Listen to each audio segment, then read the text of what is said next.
Assalamualaikum warahmatullahi wabarakatuh. Yang dihormati Tuan Pengerusi Majlis Barisan Hakim yang arif lagi bijaksana.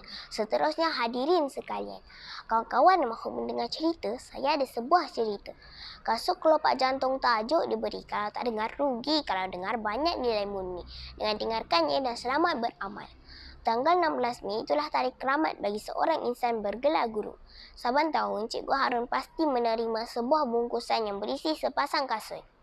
Hadiah tersebut telah membangkitkan ingatan Cikgu Harun ketika beliau mengajar murid tahun 5 di sebuah sekolah luar bandar 30 tahun dahulu. Loceng telah berbunyi menandakan bermulanya sesi pembelajaran. Pada hari itu, seperti kebiasaannya, Cikgu Harun akan masuk ke kelas tahun 5 murni.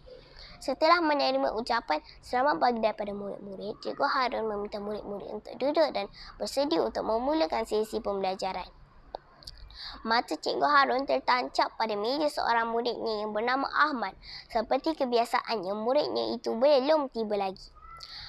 15 minit selepas bermula sesi pembelajaran, Cikgu Harun terdengar bunyi ketukan pintu kelas murid tahun 5 murni itu.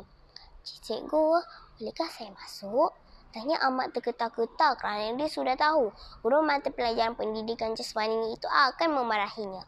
Belum sempat Ahmad duduk di kerusinya, Cikgu Harun terus memarahinya kerana datang lewat ke sekolah. Kemarahan Cikgu Harun menjadi-jadi apabila ternampak Ahmad yang tidak memakai kasut ke sekolah.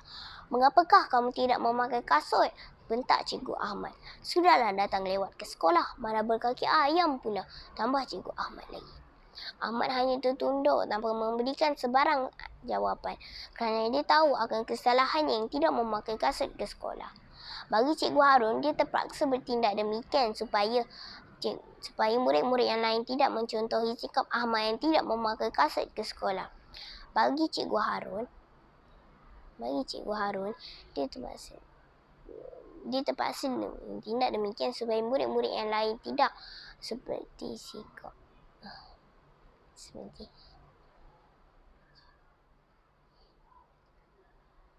Kemarahan Cikgu Harun memuncak lagi apabila ternampak Ahmad yang tidak memakai pakaian PJ semasa melakukan aktiviti di padang.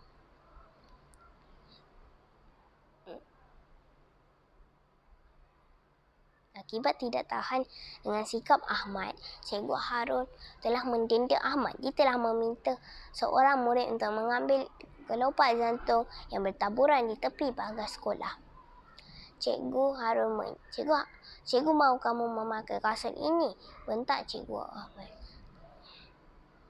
"Cikgu, ulang."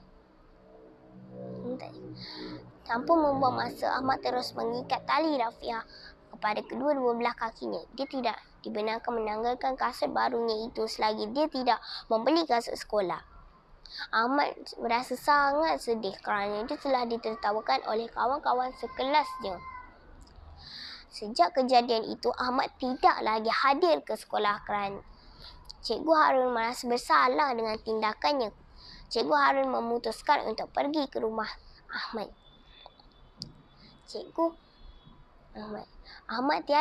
Apabila sampai di rumah Ahmad tiada di rumah kerana mengambil upah memetik cili di sebuah kebun sayur. Beberapa minit kemudian, Cikgu Harun ternampak kelibat Ahmad di belakang rumah. Cikgu Harun terkejut kerana melihat kasut kelopak jantung itu masih terlekat pada telapak kaki Ahmad. Ahmad memberitahu bahawa dia masih tidak mempunyai wang yang mencukupi untuk membeli kasut sekolah. Cikgu Harun merasa bersalah akan tindakannya.